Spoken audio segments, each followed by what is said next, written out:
മൺമറഞ്ഞ ചരിത്രത്തിന്റെ തിരുശേഷിപ്പാണ് വയനാട് തിരുനെല്ലിക്കടുത്തുള്ള കോട്ടയൂർ ശ്രീ കാളീശ്വരി ക്ഷേത്രം. കാട്ടിക്കുളത്ത് നിന്ന് തിരുനെല്ലി ക്ഷേത്രത്തിലേക്കുള്ള വഴിയരികിൽ വനത്തിനകത്തായാണ് ഈ പുരാതന ക്ഷേത്രം സ്ഥിതി ചെയ്യുന്നത്.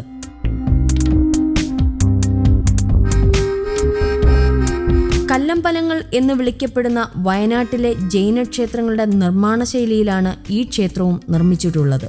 പാതി തകർന്ന നിലയിലുള്ള പ്രവേശന കവാടമാണ് ആദ്യം കാണുക.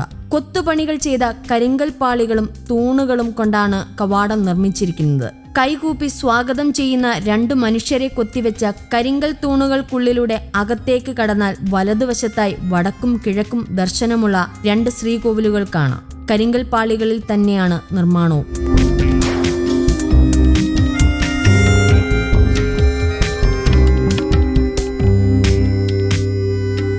ആക്രമണങ്ങളിൽ തകർക്കപ്പെട്ട നിലയിലാണ് വിഗ്രഹങ്ങളും ക്ഷേത്രഭാഗങ്ങളും ഉള്ളത്.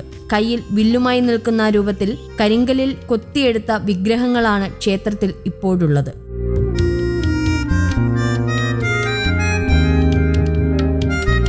ലവകുശന്മാരാണ് ഇവിടുത്തെ ആരാധനാമൂർത്തികളെന്ന് കരുതപ്പെടുന്നു.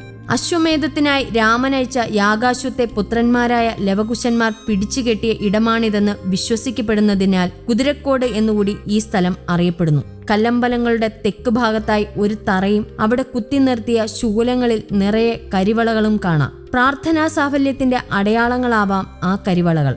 1000ഓളം വർഷങ്ങൾക്ക് മുൻപ് നിർമ്മിക്കപ്പെട്ട ജൈനരുടെ ആരാധനാലയമായിരിക്കാം ഇത്. കരിങ്കല്ലുകൊണ്ട് നിർമ്മിച്ചു എന്ന ഒരൊറ്റ കാരണത്താലാണ് വലിയ ആക്രമണങ്ങളെപ്പോലും അതിജീവിച്ച് ഈ ക്ഷേത്രം ഇന്നും നിലനിൽക്കുന്നത്. ഇനി വരുന്ന തലമുറയ്ക്കും ചരിത്രപാഠങ്ങൾ പകരാൻ ശേഷിയുള്ള ഈ പുരാതന നിർമ്മിതി സംരക്ഷിക്കപ്പെടേണ്ടത് കാലത്തിന്റെ അനിവാര്യതയാണ്.